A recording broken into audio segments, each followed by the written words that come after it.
Typing coaching centre में विजय का पहला दिन था। वह अपनी सीट पर बैठा टाइप सीखने के लिए नियमावली पुस्तिका पढ़ रहा था। तभी उसकी निगाह अपने केबिन के गेट की तरफ गई। कजरारे ननों वाली एक सांवली लड़की उसकी केबिन में आ रही थी। लड़की उसकी बगल वाली सीट पर आकर बैठ गई, टाइपराइटर को ठीक किया और टाइप करने में मशगूल हो गई। विजय का मन टाइप करने में नहीं लगा। वह किसी भी हालत में लड़की से बातें करना चाह रहा था। वह टाइपराइटर पर कागज लगाकर बैठ गया और लड़की को देखने लगा। लड़की की अंगुलियां टाइपराइटर के कीबोर्ड पर ऐसे पड़ रही थी जैसे हारमोनियम बजा रही हो। क्या देख रहे हो? थोड़ी देर बाद लड़की गुस्से से बोली, आपको टाइप करते हुए देख रहा हूँ। यहाँ क्या करने आए हो? टाइप सीखने। ऐसे सीखोगे? लड़की के स्वर में तल्खी बरकरार थी। मेरा आज पहला दिन है, इसलिए मेरी समझ में कुछ नहीं आ रहा है। आप टाइप कर रही थी तो मैं देखने लगा कि आपकी अंगुलियां कैसे पड़ती हैं कीबोर्ड पर। आपको टाइप करते देखकर लगा मैं भी सीख जाऊंगा। यदि इसी तरह मुझे ही देखते रहे तो आपकी यह मनोकामना कभी पूरी नहीं होगी। लड़की फिर टाइप करने में जुट गई। विजय भी कीबोर्ड देखकर टाइप करने लगा। टाइप करने में उसका मन नहीं लग रहा था। वह बेचैनी सी महसूस कर रहा था। 10 मिनट बाद ही उसने टाइपराइटर का रिबन फंसा दिया। रिबन तो फंसेगा ही जब ध्यान कहीं और होगा। लड़की उसके टाइपराइटर को थोड़ा अपनी ओर खींचकर रिबन ठीक करने लगी। इसी बीच रिबन नीचे गिर गया। वह उसे उठाने के लिए झुकी तो उसके गले से चुन्नी गिर गई। रिबन उठाने के लिए विजय भी झुका था। उसकी निगाह अकस्मात ही लड़की के उरोजों पर चली गई। वह सकपका गया। लो, ठीक हो गया, लड़की ने कहा तो उसकी चेतना लौटी। लड़की फिर टाइप करने में लग गई, लेकिन विजय का मन टाइप में नहीं लगा। वह लड़की से बात करने की ताक में ही लगा रहा। मन नहीं लग रहा है। अचानक लड़की ने उससे पूछा तो बांछें खिल गईं। लगता है कि सीख भी नहीं पाऊंगा। आसार तो कुछ ऐसे ही दिखते हैं। आपका नाम? विजय ने बात को बढ़ाने के लिए सवाल कर दिया।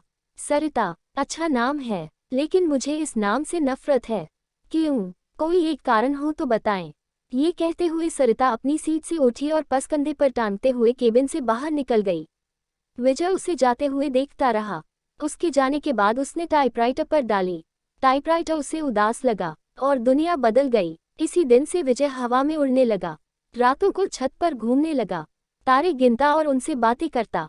चांदनी रात में बैठकर कविताएं लिखता। गर्मी की धूप उसे गुनगुनी लगने लगी। दुनिया गुलाबी हो गई तो जिंदगी गुलाब का फूल। आंखों से नींद गायब हो गई। वह ख्यालों ही ख्यालों में पैदल ही कई कई किलोमीटर घूम आता। अपनी इस स्थिति के बारे में उसने अपने एक दोस्त को बताया तो उसने कहा, गुरु तुम्हें प्यार हो गया है। दोस्त की बात सुनकर उसे अच्छा लगा। अगले दिन विजय ने सरिता से कहा कि आप पर एक कविता लिखी है, चाहता हूं कि आप इसे पढ़ें। ये भी खूब रही। जानना पहचान, तू मेरा मेहमान। कितना जानते हैं आप मुझे? जो भी जानता हूं उसी आधार पर लिखा हूं। सरिता उसकी लिखी कविता पढ़ने लगी। सरिता। कल कल करके बहने वाली जलधारा, लोगों की प्यास बुझाती, किसानों के खेतों को सींचती। राह में आती है बहुत बाधा, फिर भी मिलती है सागर से। उसके प्रेम में सागर साहिल पर पटकता है सिर। उनके प्रेम की प्रगाढ़ता का प्रमाण, पूर्णमासी की रात में उठने वाला ज्वार भाटा। सरिता है तो सागर है। सरिता के बिना रेगिस्तान हो जाएगा सागर। सागर के प्रेम में सरिता लांघती है पहाड़ पठार और मानव निर्मित बाधाओं को। कविता के नीचे उसने विजय की जगह सागर लिखा था। सरिता ने उसे देखा और कागज विजय की तरफ बढ़ा दिया। विजय ने कहा कि मैं चाहता हूं कि आप इसे टाइप कर दें। इसे छपने के लिए भेजना है। सरिता कुछ नहीं बोली, कागज को सामने रखकर टाइप करने लगी। विजय उसे देखता रहा। इस बात का आभास सरिता को भी था कि विजय उसे ही देख रहा है, लेकिन उसने कोई विरोध करने के बजाय पूछा कि आप कवि हैं? बनने की कोशिश कर रहा हूँ। कवि भगोड़े होते हैं, सरिता ने उसकी ओर देखते हुए कहा। उसकी इस टिप्पणी से विजय सकपका गया। कवि अपने सुख के लिए कविता रचता है। रचते समय वह कविता के बारे में सोचता है, उसके बाद वह कविता को उसके हाल पर छोड़ देता है। कविता जब संकट में होती है तो कवि कविता के पक्ष में खड़ा नहीं होता। यह आप कैसे कह सकती हैं? मैं समझती हूँ कि आदमी की जिंदगी भी एक कविता है। मेरी जिंदगी एक कविता है। मेरी जिंदगी मुझे अच्छी नहीं लगती, इसलिए कविता भी मुझे अच्छी नहीं लगती। अरे वाह, आप तो कवि हैं। अभी आपने जो कहा वह तो कविता है। कविता नहीं, कविता का प्रलाप है, उसकी वेदना, जो उस कवि के कारण उपजी है जिसने मेरी जिंदगी की रचना की। इतना कहकर सरिता केबिन से बाहर चली गई। कैसी है ये? विजय ने सरिता के टाइपराइटर को देखा। लगा जैसे टाइपराइटर किसी शोक गीत की रचना में मशगूल है। प्यार की खुशबू। आज उन्होंने बातें अधिक की। उनके वार्तालाप को देखकर टाइपिंग इंस्टीट्यूट चलाने वाली मैडम ने उनके पास आकर कहा कि आजकल तो तुम काफी खुश हो सरिता। बदले में सरिता केवल मुस्कुराई। विजय भी मुस्कुराया। तो क्या मेरे प्यार की गंध इसे भी लग गई? अगले दिन सरिता जब इंस्टीट्यूट आई तो काफी सजी धजी थी। नया गुलाबी सूट पहने थी। बालों का स्टाइल बदला हुआ था। विजय को सरिता का ये बदला रूप अच्छा लगा। वह अपनी भावनाओं को दबा नहीं पाया। बोला, काफी सुंदर लग रही हो। जवाब में जब सरिता ने मुस्कुराते हुए थैंक यू का फूल जब उसकी तरफ फेंका तो उसकी इच्छा हुई कि वह खड़ा होकर नाचने लगे और जोर जोर से चिल्लाए कि उसे प्यार हो गया है। ग्रह नक्षत्रों की चाल। आदमी जब निराश होता है या फिर लक्ष्य के प्रति उसकी स्थितियां साफ नहीं होती हैं तो वह धर्म और ज्योतिषी की शरण में चला जाता है। विजय की भी हालत कुछ ऐसी ही थी। वह सरिता को चाहने लगा था, लेकिन सरिता भी उसे चाहती है ये स्पष्ट नहीं था। वह अपनी बेरोजगारी से भी परेशान था। घर वाले शादी के लिए अलग से दबाव डाल रहे थे। लिहाजा एक दिन वह ज्योतिषी के पास चला गया।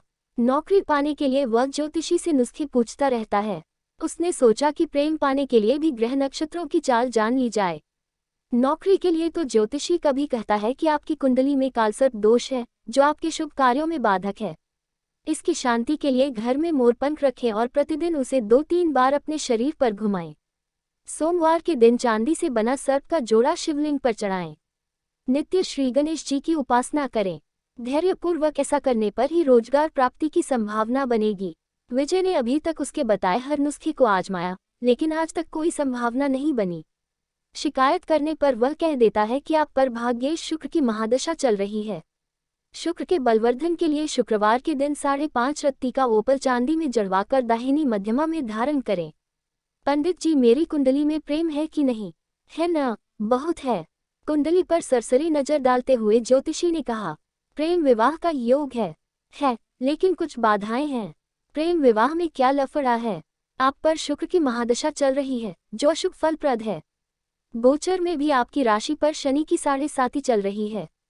शनि शांति के लिए प्रत्येक शनिवार कुत्तों को सरसों के तेल से बना मीठा पराठा खिलाएं। ग्रह शांति के उपरांत ही प्रेम में सफलता की संभावना बन सकती है। सब ढकोसला है। इतने दिनों से आप एक नौकरी के लिए मुझसे क्या क्या नहीं करवाते रहे। मिली नौकरी, साला चपरासी भी कोई रखने को तैयार नहीं। भन आया हुआ विजय ज्योतिषी के कमरे से निकल गया। घर पहुंचते ही मम्मी कहने लगी, तुम्हारे पिता ने लड़की पसंद कर ली है। उनके दोस्त की बेटी है, बीए करके नौकरी कर रही है। तो मैं क्या करूं? शादी कर लो। बिना नौकरी मिले यह नहीं हो पाएगा। फिर तो पूरी जिंदगी कुंवारे ही रह जाओगे। बीवी की कमाई खाने से तो कुंवारा रहना ही अच्छा है। कहते हुए विजय अपने कमरे में चला गया। जिंदगी आसान नहीं। एक सप्ताह तक सरिता टाइपिंग स्कूल नहीं आई। विजय रोज आता रहा और निराश होकर वापस घर जाता रहा। 8वें दिन सरिता के आते ही वो पूछा बैठा कि एक सप्ताह आई नहीं। जिंदगी में बहुत दिक्कतें हैं, कहते हुए सरिता अपनी सीट पर बैठ गई। क्या हो गया? मेरी बहन जो बीए कर रही है किसी लड़के के साथ चली गई। दोनों बिना शादी के ही एक साथ रह रहे हैं। ऐसा क्यों किया? उसका कहना है कि यदि वह ऐसा न करती तो उसकी शादी ही नहीं हो पाती। मतलब हमारे घर के आर्थिक हालात। इतना कहकर सरिता चुप हो गई। मुझे नहीं लगता कि आपकी बहन ने गलत किया है। आज की युवा पीढ़ी विद्रोही हो गई है। वो परंपराओं को तोड़कर नई नैतिकता गढ़ रही है। समय के साथ सब ठीक हो जाएगा। पर माँ तो नहीं समझती। हाँ, उनके लिए समझना थोड़ा मुश्किल है, लेकिन आजकल सब चलता है। हमारा समाज बदल रहा है। बिना शादी के एक साथ रहना पश्चिमी परंपरा है, लेकिन अब ऐसा हमारे यहाँ भी होने लगा है। हाँ, बैठकर सपनों के राजकुमार का इंतजार करने से तो बेहतर ही है न कि जो हाथ थाम ले उसके साथ चल दिया जाए। चाहे 4 दिन ही सही, जिंदगी में बहार तो आ जाएगी। विजय को लगा कि कह दे कि फिर तुम मेरे साथ क्यों नहीं चलती। हम शादी कर लेते हैं, पर वह कह नहीं पाया। जानते हो, मेरी एक बहन 12वीं में पढ़ रही है। उसका भी एक लड़के से प्रेम चल रहा है। वे दोनों एक दूसरे से शादी करने को तैयार हैं। अगले साल बालिग होते ही शादी कर लेंगे। विजय के मन में आया कि कह दे कि अच्छा ही है। वह अपने आप वर्क खोज ले तो तुम्हें परेशानी नहीं होगी। वैसे भी 5,000 रुपये की नौकरी में तुम कौन सा राजकुमार उन्हें दे दोगी। अच्छा है कि वह अपने प्रेमियों के साथ भाग जाएं। बातों बातों में एक दिन सरिता ने उसे बताया था कि उसके पिता की मौत हो चुकी है और वह 3 बहन है। उसका कोई भाई नहीं है। बहनों में वही सबसे बड़ी है। वह एक ऑफिस में काम करती है और उसे 5,000 रुपये मासिक वेतन मिलता है। दूसरी जगह काम पाने के लिए टाइपिंग सीख रही है। विजय को अपने एक दोस्त के साथ घटी ऐसी ही घटना की याद आ गई। उसके दोस्त की एक बहन अपनी बड़ी बहन के अधेड़ से ब्याह देने के बाद प्रेमी के साथ भाग गई। इसके बाद उसका दोस्त गुस्से में उबल रहा था। तब विजय ने कहा था कि शांत रहो यार, वे दोनों जहां हो कुशल से रहें। उसने जो किया अच्छा ही किया। तुम कौन सा उसे राजकुमार से ब्याह देते। आखिरकार जिंदगी उसकी है, जीना उसे है, इसलिए निर्णय भी उसे ही लेना चाहिए। दोस्त के बड़े भाई ने भी विजय की बात का समर्थन किया था, लेकिन थोड़ा दार्शनिक अंदाज में कहा था कि होनी को यही मंजूर था। मैं भी सोचती हूँ कि एक बहन ने जो किया ठीक ही है, दूसरी जो करेगी वह भी अच्छा ही है। जीवन यदि संघर्ष है तो करो। प्रेमी से पति बना व्यक्ति भी धोखा दे सकता है। जीवन नरक बन सकता है और माता पिता का खोजा राजकुमार भी यही करता है। लेकिन माँ नहीं मानती, सोचती बहुत है और तबीयत खराब कर लेती है। पुराने जमाने की है न। हद तो ये हो गई कि वह मुझसे कहने लगी है कि तू भी किसी के साथ भाग जा। मैं उन्हें इस हाल में छोड़कर किसके साथ। रो पड़ी सरिता। विजय की समझ में नहीं आया कि वह क्या कहे और क्या करे। स्थिति को सरिता समझ गई तो खुद पर काबू किया और फिर से टाइप करने लगी। 10 मिनट बाद सरिता उठी और बिना बोले ही चली गई। विजय की इच्छा हुई कि वह उसके पीछे पीछे चला जाए, लेकिन वह बैठा रहा और उसे जाते देखता रहा। मूसलाधारिश में बिजली का गिरना, आसमान में काले बादल घिर आए थे। इस कारण परिवेश में अंधेरा पसर गया था। रह रहकर आसमान में बिजली चमकती और बादल गरजते। ऐसे मौसम में भी विजय टाइपिंग स्कूल जाने के लिए तैयार था। वह सरिता से मिलना चाहता था। जब वह घर से निकला तो बूंदाबांदी शुरू हो चुकी थी। फिर भी वह तेज कदमों से टाइपिंग स्कूल की तरफ बढ़ने लगा। कुछ ही दूर गया होगा कि बारिश तेज हो गई। सड़क पर चल रहे लोग भागकर किसी छांव में खड़े हो गए, पर वह अपनी मस्ती में भीगता हुआ चलता रहा। इंस्टीट्यूट पहुंचकर उसे पता चला कि सरिता नहीं आई है। इतनी बारिश में आने की क्या जरूरत थी। मैडम ने विजय से कहा, आप नहीं समझेंगी, सब समझती हूँ, लेकिन अब सरिता यहाँ कभी नहीं आएगी। क्यों, आपको कैसे पता। उसका फोन आया था, उसने कहा कि यदि आप आओ तो बता दूँ। वो कभी नहीं आएगी। विजय की आवाज़ किसी कुएं में से आती लगी। विजय टाइपिंग स्कूल से बाहर आया। बाहर मूसलाधार बारिश हो रही थी। जैसे ही उसने नीचे की ओर कदम रखा, जोर से बिजली चमकी और बादल गरजने लगा। विजय संज्ञा शून्य सा भीगता हुआ घर की तरफ चल पड़ा। उसने सोचा कि वह सरिता के घर जाएगा, लेकिन उसके घर का पता तो मैडम दे सकती है।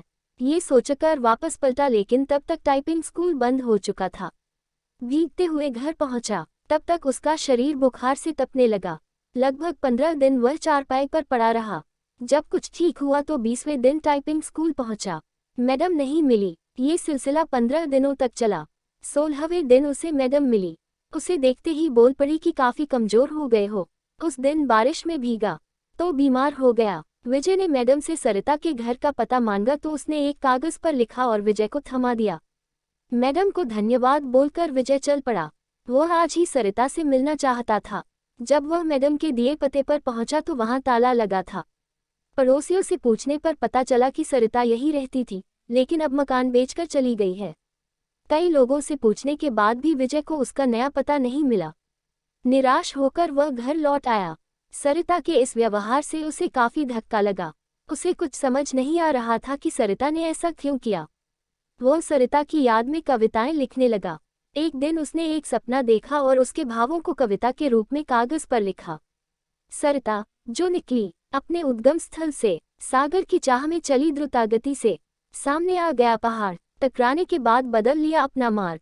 मार्ग था लंबा, पहाड़ों की श्रृंखला थी, पठार और पथरीली जमीन भी। आदमी भी खड़ा था फावड़ा लिए, बांध बनाने को तत्पर, खेत सींचने के लिए, चाहिए उसे पानी पीने के लिए भी। बिजली भी तो चाहिए, घर रोशन करने के लिए, कारखाने चलाने के लिए, कारखानों के कचरे को बहाने के लिए भी चाहिए उसे नदी। प्रकृति से लड़ते नहीं थकी वह, बहती रही अविरल, दिल में सागर से मिलने की चाह लिए। भारी पड़ा प्यार अवरोधों पर, पहुंच गई वह साहिल पर, लेकिन मानव ने बना बांध, रोक दी उसकी धारा। कारखानों की गंदगी उड़ेल, सड़ा दिया उसकी आत्मा को, अपने आंसुओं से धोती रह वह अपना बदन। निर्मलता से मिलना चाहती थी सागर से। विकास उन्मादी मानव ने रौंद दिया उसकी आत्मा को। जिंदा लाश हो गई वह। उसके लिए तड़पता है सागर। साहिल पर पटकता है अपने सिर को। उसने तो दम तोड़ दिया मानव के विकास में। सागर भेजता है बादलों को उसे पुनर्जीवित करने के लिए। वह जानता है बेवफा नहीं है वह, सच्चा है उसका प्यार। कैद है वह मानव के विकास में। बरसते हैं बादल, उफनती है नदी। मानव को दिखाती है अपना विकराल रूप, मिलते ही प्यार की ताकत। तबाह कर देना चाहती है वह मानव सृष्टि को। बदला लेना उसकी प्रकृति नहीं। भागती है तेज गति से सागर की ओर। बाहें फैलाए स्वागत करता है सागर। बताना चाहती है अपने कष्टों को वह, लेकिन कुछ भी नहीं जानना चाहता सागर। जानता है वह मानव स्वभाव को। उसका भी तो पाला पड़ा है इस स्वार्थी प्राणी से। विजय की इस कविता को पत्रिका में छपे 1 माह से अधिक हो गया है, लेकिन उसके पास इस बार भी अब तक सरिता का कोई पत्र या फोन नहीं आया है। उसे उम्मीद है कि एक न एक दिन सरिता उससे संपर्क जरूर करेगी। जब से वह कविता प्रकाशित हुई है तब से वह फोन की प्रत्येक घंटी पर चौंक जाता है। यही नहीं, हर रोज पोस्टमैन का बेसब्री से इंतजार करता है, और जब उसके आने का समय खत्म हो जाता है तो वह उदास